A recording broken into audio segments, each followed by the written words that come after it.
Olá pessoal, tudo bem com vocês? Começaremos agora, outra aula de administração e enfermagem, Começaremos a nossa aula 02, E na aula passada a gente trabalhou um pouquinho sobre os princípios da administração, trabalhamos sobre os elementos administrativos, E hoje a gente vai estar falando sobre o FAIOL, que foi um dos precursores da administração, E hoje falaremos então dos modelos de gestão e organizações hospitalares, Como que funciona esse modelo?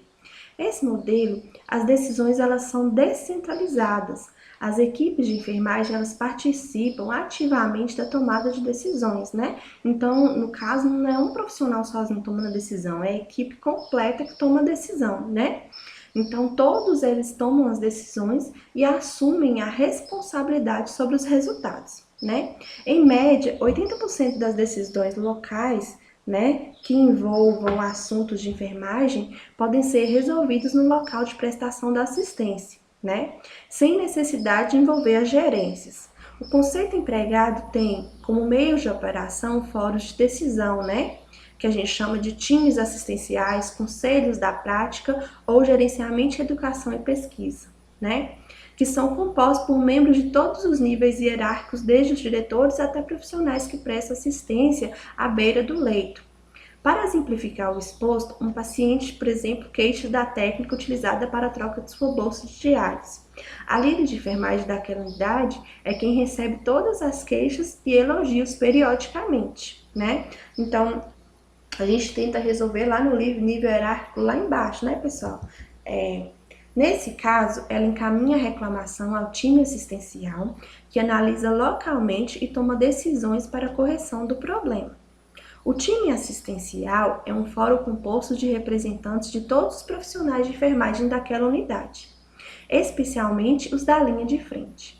O problema só será encaminhado a um dos conselhos se envolver o sistema de enfermagem como um todo.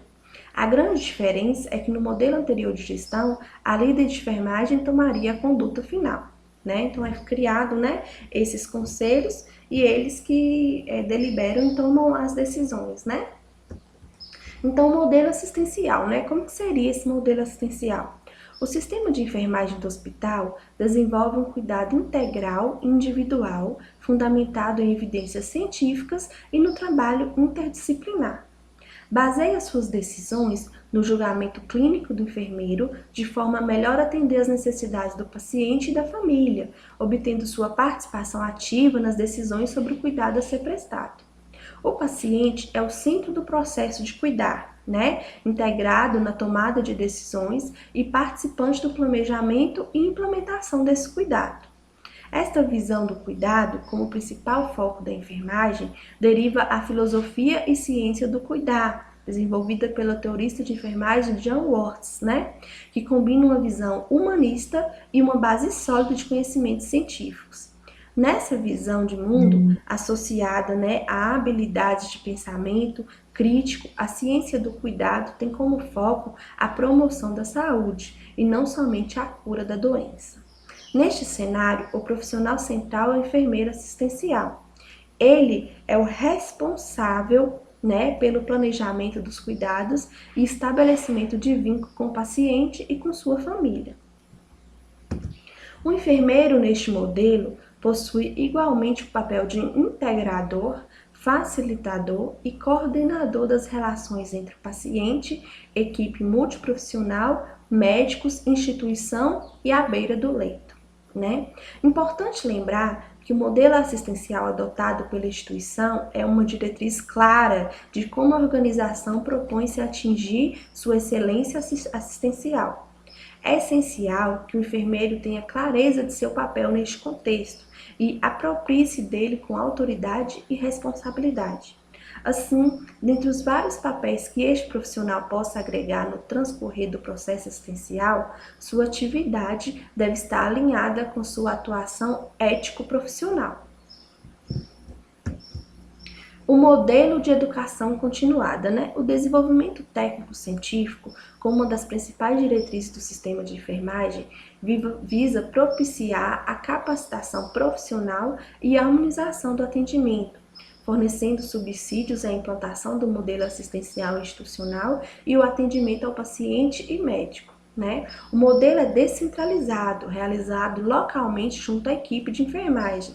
Inclui um plano diretor voltado a atender às necessidades de desenvolvimento e capacitação de enfermeiros e do nível médio de enfermagem, né? Então, o modelo de educação continuada, pessoal, a ciência, ela está evoluindo cada dia mais, os tratamentos, eles estão evoluindo, né?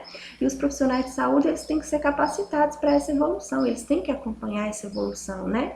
Eles têm que acompanhar as mudanças científicas que envolvem os tratamentos, né? Então, essas capacitações, elas são muito importantes, tá? Essa iniciativa exigiu, entre outras ações, a revisão das competências clínicas dos enfermeiros e a implantação do Plano de Desenvolvimento das Competências Clínicas do Enfermeiro, que é o PDCCE, que, entre as suas finalidades, tem como meta consolidar o pensamento crítico do enfermeiro e otimizar a interface com a equipe multidisciplinar, né? O PDCCE é um método educacional que possibilitou identificar e classificar os enfermeiros de acordo com suas competências clínicas e a aplicação do conhecimento científico na prática assistencial. Este processo é liderado por enfermeiros experientes, com mestrado ou doutorado, e cujo diferencial está em sua atuação direta junto a pacientes e equipe, e não em salas de aula. O plano de treinamento e desenvolvimento de auxiliares e técnicos do sistema de enfermagem tem seus objetivos direcionados para a implementação de uma sistemática regular capacitação, de modo a facilitar atitudes proativas e permanente interação destes profissionais com os assuntos referentes à assistência ao paciente e de gestão organizacional. O trabalho de uma liderança desafia pessoas por meio da ideia de que mudança não é tão simples, mas inevitável. As mudanças, elas podem causar consequências que nem sempre poderão ser antecipadas ou evitadas, né? Existe um hiato entre o ontem e o contexto atual. Ao invés de ficarem congelados com o temor de encontrarem um lado escuro da mudança, os líderes nunca devem desistir de continuar se movendo para que estabeleçam um serviço de excelência no novo contexto do século XXI. É preciso construir um meio para que transitemos de um lado para o outro, né? Precisamos definitivamente pensar como líderes no novo contexto. Se tomarmos tempo para criarmos uma visão e um propósito para a nossa vida, possivelmente conseguiremos pensar nosso trabalho com um olhar mais abrangente, mais crítico e estratégico. Então vamos lá. Gerência, liderança, supervisão e auditoria. A gerência, né? O trabalho de enfermagem, enquanto parte do trabalho coletivo em saúde, apresentado anteriormente, realiza-se em diferentes instituições de saúde, sejam elas públicas ou privadas. O processo de trabalho de enfermagem particulariza-se em uma rede de subprocessos que são denominados cuidar ou assistir, administrar ou gerenciar, pesquisar e ensinar. No processo de trabalho gerencial, os objetos de trabalho do enfermeiro são a organização do trabalho e os trabalhos dos recursos humanos de enfermagem. Para a execução deste processo, é utilizado um conjunto de instrumentos técnicos próprios da gerência, né? Ou seja, o planejamento, o dimensionamento de pessoal de enfermagem, o recrutamento e seleção de pessoal, a educação continuada e ou permanente, a supervisão, avaliação de desempenho e outros. Também utilizam-se outros meios ou instrumentos como força de trabalho, os materiais, equipamentos e instalações, além dos diferentes saberes administrativos. A gerência tomada enquanto processo de trabalho de enfermagem pode ser aprendida por dois grandes modelos. O primeiro com foco no indivíduo e nas organizações, denominado de modelo racional, e o segundo centrado na abordagem das práticas sociais e sua historicidade, ou seja, o modelo histórico-social. O modelo racional corresponde ao enfoque predominantemente dos estudos e na prática do gerenciamento de enfermagem e está fundamentado na teoria geral da administração. Neste modelo, a tarefa atual da administração é interpretar os objetivos propostos pela organização e transformá-los em ação organizacional através do planejamento, organização, direção e controle de todos os esforços realizados. No gerenciamento, fundamentado na flexibilidade, a produção é voltada e conduzida pela demanda e é variada, diversificada e pronta para suprir o consumo que determina a produção. Nesse sentido, a gerência não está voltada apenas para a organização e o controle de processos de trabalho, mas também para a apreensão e satisfação das necessidades de saúde da população, o que requer tomar em consideração a democratização das instituições de saúde e a ampliação da autonomia dos sujeitos envolvidos nos processos de cuidado, usuários e trabalhadores. O processo de trabalho de gerência na prática de enfermagem está orientado por finalidade imediata, que é organizar o trabalho imediato, de desenvolver condições favoráveis para realizar o processo, cuidar individual e coletivo. Diante da finalidade de organizar a assistência para favorecer o processo cuidar individual e coletivo, a transformação operada no processo de trabalho gerencial incide prioritariamente sobre os trabalhadores, enquanto objeto do trabalho. Os meios e instrumentos que se utilizam os saberes administrativos e suas ferramentas, tais como o planejamento, a coordenação, o controle e a direção, dentre outros mais específicos. Vale destacar que as atividades próprias da gerência são organizadas de determinada forma, em que estão presentes a rotinização e a normatização, a hierarquia, o controle e a autoridade, a divisão do trabalho por categorias de trabalhadores, por turnos e por atividade. Aqui, pessoal, a gente tem uma imagem, de um processo de trabalho gerencial em enfermagem. Aí a gente tem, necessidade de saúde, a gente tem o processo de trabalho. Esse processo de trabalho ele pode ser desenvolvido em assistencial, e em gerencial. Quem vai fazer a parte assistencial? Quem é que vai fazer a parte gerencial? E, por fim, a gente tem a atenção integral à saúde das pessoas, O processo de trabalho gerencial, aprendido na perspectiva das práticas de saúde socialmente estruturadas, tem um papel fundamental na construção de um modo de fazer saúde voltado para a necessidade de saúde. No exercício deste papel e pautadas na articulação e integração, 4 dimensões são inerentes às atividades gerenciais. 1 é a técnica, 2 é a política, 3 é comunicativa e 4 é o desenvolvimento da cidadania. A dimensão técnica, refere a aspectos gerais e instrumentais do próprio trabalho, tais como planejamento, coordenação, supervisão, controle e avaliação, tanto nos recursos humanos como nos materiais e físicos. A dimensão política, é aquela que articula o trabalho gerencial ao projeto que tem que se empreender. Estão presentes as determinações de caráter político, ideológicas e econômicas. A gente tem a dimensão comunicativa, Essa diz respeito ao caráter de negociação presente no lidar com as relações de trabalho na equipe de saúde e nas relações da unidade com a comunidade. A dimensão de desenvolvimento da cidadania. Essa implica tomar a gerência como uma atividade que contém e está contida numa perspectiva de emancipação dos sujeitos sociais, quer eles nos agentes presentes no processo de trabalho ou clientes que utilizam do serviço de saúde.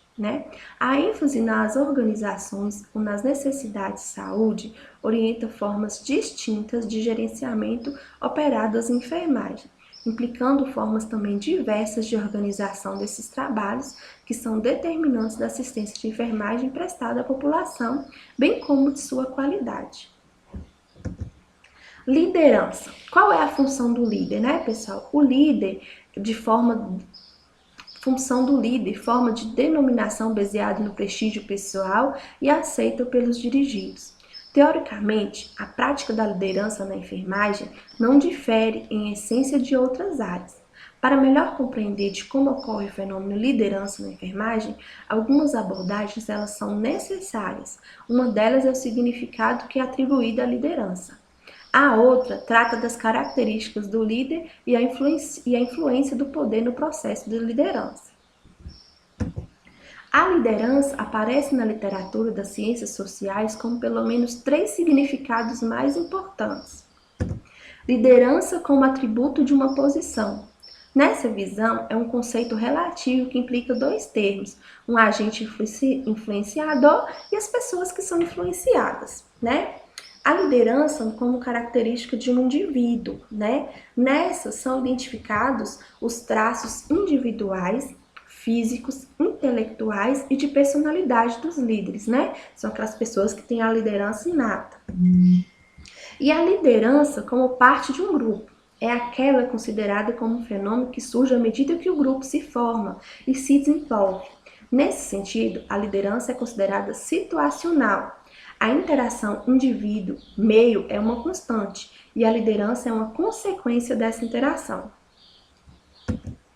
Característica do líder, né? É atribuído ao líder a coordenação das atividades do grupo, planejamento dessas atividades, estabelecimento de políticas, conhecimento técnico-científico específico, comunicação entre o grupo e o meio ambiente, coordenação interna do grupo, determinação de recompensas e punições e substituição das responsabilidades individuais.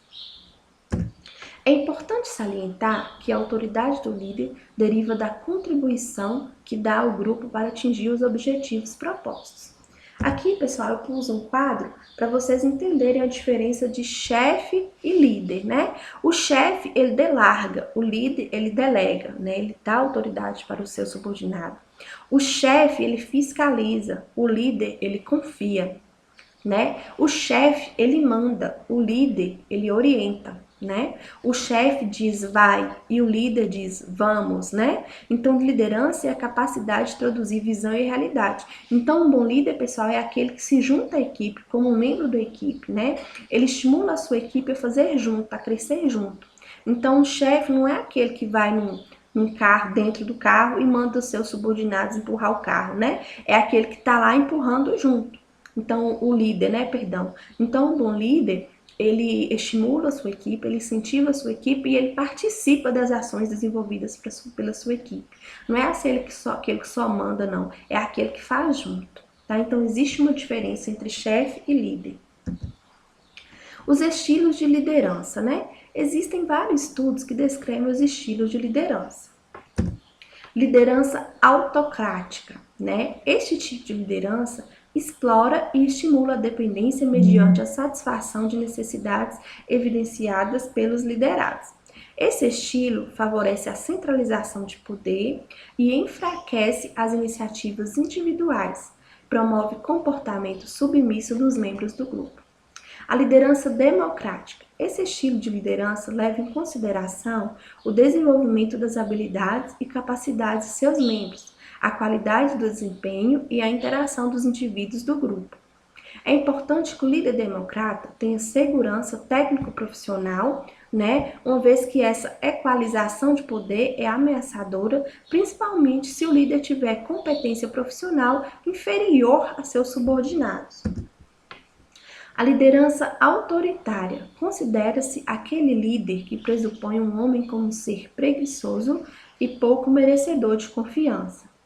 O método contingencial de liderança. Este método adota o conceito que o comportamento adaptativo do líder e considera que os diferentes estilos de comportamento do líder podem ser eficientes ou ineficientes, dependendo dos elementos envolvidos na situação, né? Estilo gerencial 3D. Esse estilo, né, ele é baseado na eficácia dos estilos e os requisitos situacionais de ambiente específico. Disse, portanto, que quando um líder é apropriado para uma determinada situação, chama-se eficaz, e quando não é, chama-se de ineficaz, né? De acordo, né, pessoal, com o método que não existe líder ou estilo ineficaz, a eficiência depende da situação em que o líder atua, né? O poder do enfermeiro e da liderança. Na formação do enfermeiro, com raras exceções, é enfatizado o cumprimento das ordens e das regras, né? A responsabilidade inquestionável pela execução das atividades e é a elas prescritas e o conhecimento direcionado para assistência direta ao paciente hospitalizado. Na realidade, né, a prática assistencial, o enfermeiro encontra nessas organizações um enfoque que favorece o cumprimento às ordens dadas e a responsabilidade inquestionável, mas não assistência de enfermagem direta ao paciente, tá? Essa assistência ela não é direta, uma vez que na grande parte do tempo do enfermeiro assume atividades denominadas administrativas e elas as referentes à administração do pessoal de enfermagem, né? Então, pessoal, a gente vai estar finalizando aqui, né, essa parte da aula e depois a gente vai dar continuidade na aula 3, tá? Qualquer dúvida a gente vai ter oportunidade de tirar no fórum e esclarecer melhor também no fórum, né, esse conteúdo trabalhado. Esse conteúdo, ele é mais, como diz, ele é mais difícil de entendimento, né? Porque ele é uma parte mais burocrática, tá? Mas aí no fórum a gente vai ter a oportunidade de desenvolver e conversar e debater sobre o mesmo, explanar com mais cuidado, né? E aí a gente vai ter oportunidade para clarear as ideias e entender melhor esse conteúdo que foi proposto, tá bom? Fique com Deus e um abraço.